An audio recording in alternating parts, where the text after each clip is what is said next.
그 애굽에서 노예 생활에서 나왔던 이스라엘 백성들이 홍해바다 앞에 앉았었죠.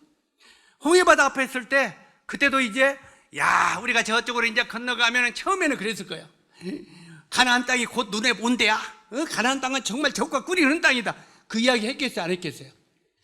조금 있다 보니까 애굽의 군인들이 저쪽에 평가에 말을 타고 창을 들고 쫓아와. 금방 대화가 달라져 버렸어요. 금방 대화. 아까 조금 전에는 하나님 고맙습니다. 모세를 지도자로 우리에게 보내주셔서 우리를 이게 애굽에서 해방받게 하고 가나안 적과 끓이는 가나안 땅에 들어게 해주셔서 감사합니다. 이야기가 거기 있었겠죠. 근데 느닷없이 애굽 군인들이 오니까 어떻게 바뀌었어요? 보세요. 우리를 죽일 데가 없어서 여기까지 끌고 와서 여기다 무덤 만들어 죽이려고 하냐?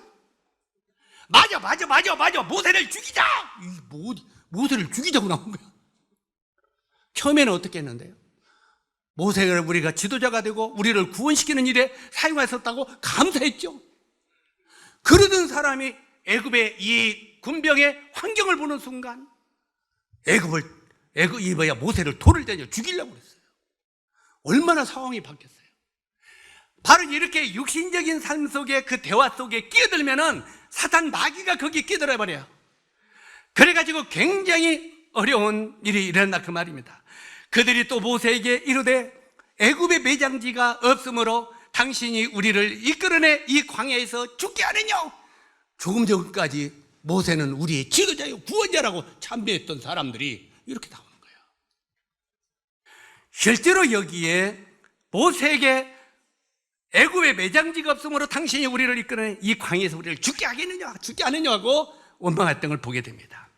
이 백성들의 파고가 높아가면서 백성들이 모세를 원망하고 하나님을 원망하고 처음에는 모세를 원망했죠. 그 다음에 어디까지 가요? 하나님을 원망해요. 이 원망의 파도는요, 처음에는 옆 사람을 송사하고 그 다음에 지도자를 송사하고 그 다음에는 하나님을 원망하는 거예요. 이게 단계가 커지는 거예요. 결국은 목표가 하나님을 원망하게 되죠. 결국은. 그래서 실제로 이렇게 백성들이 모세를 원망하고 하나님을 원망하며 절망과 낙심 속에 빠져 있을 때 모세를 통해서 들려오는 하나님의 음성이 뭡니까?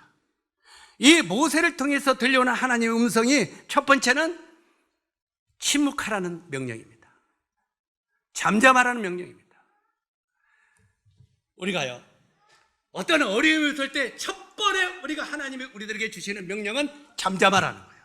떠들지 말고 잠잠하라는 거예요. 송사하지 말고 잠잠하라고 말해요. 너 자신을 돌아보고 침묵하라. 이게 하나님의 명령입니다. 원망이 나올 때는 침묵의 경건의 훈련이 첫 번째입니다. 잠잠하라는 거예요. 여기 보니까 잠잠하라입니다. 출애굽기 14장 13절로 14절에 보니까 너희는 두려워 말고 가만히 있어서 여호와께서 오늘날 너희를 위하여 행하시는 구원을 보라. 여호와께서 너희를 위하여 싸우시리니 너희는 가만히 있을지어다.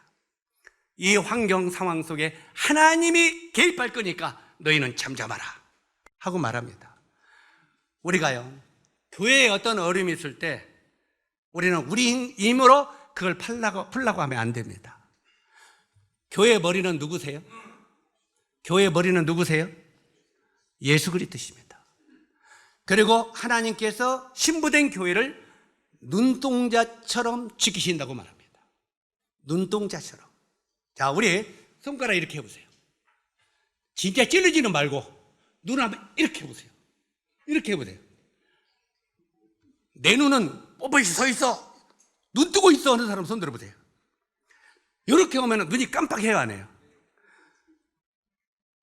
세상이 교회를 어렵게 하면 하나님이 눈동자처럼 지키신다는 거예요. 실제로 교회를 판단하고 교회를 원망하고 교회를 송사하는 사람들은요, 하나님이 그를 심판하신다는 거예요. 지켜보면요, 나중에 보면 교회를 판단하고 교회를 원망하는 사람들은요, 하나님이 그를 징계하시고 판단하신다는 거예요. 왜? 눈동자처럼 지키시기 때문에. 그래서 우리는 교회를 함부로 판단하면 돼요, 안 돼요? 안 된다는 거예요. 왜? 우리 몸에 여기에 이 팔이 병이 들 수도 있어요. 그래, 안 그래요? 자, 우리가 목에 감기가 들을 수 있어요. 목에 감기가 들었는데 우리가 뭘 먹지요? 약을 먹지요. 약을 목이 지가 먹습니까? 먹여줍니까? 먹여줘요. 우리가 이 하나님의 교회는 어려움이 있으면 하나님이 개입하셔서 잠잠하게 하시고 그 일을 평정케 하시는 거예요. 이게 하나님의 뜻인 거예요. 실제로 그래서 하나님은 우리에게 소리나지 않도록 하나님이 가만히 있어라, 하나님이 싸우신다는 거예요. 행진의 의미를 가만히 생각해 보십시오. 그들은 침묵하며 돌았습니다. 그리고 주님의 뜻을 기다리며 돌았습니다. 우리가 알아야 할 것은 이 이상한 행진을 통해서 우리는 조용히 소리나지 않도록 삶의 초점을 하나님께 맞추고 그분의 말씀을 들으라고 말하고 있습니다. 침묵하고 누구의 말을 들으라고요? 이 어려움 속에 누가 말씀하시나, 하나님이 뭐라 말씀하시냐 조용히 들으라고 말합니다. 내가 떠들고 원망하고 판단하면 하나님이 개입할 자리가 없습니다. 우리가 원망하고 우리가 송사하면 하나님이 개입할 자리가 없어요.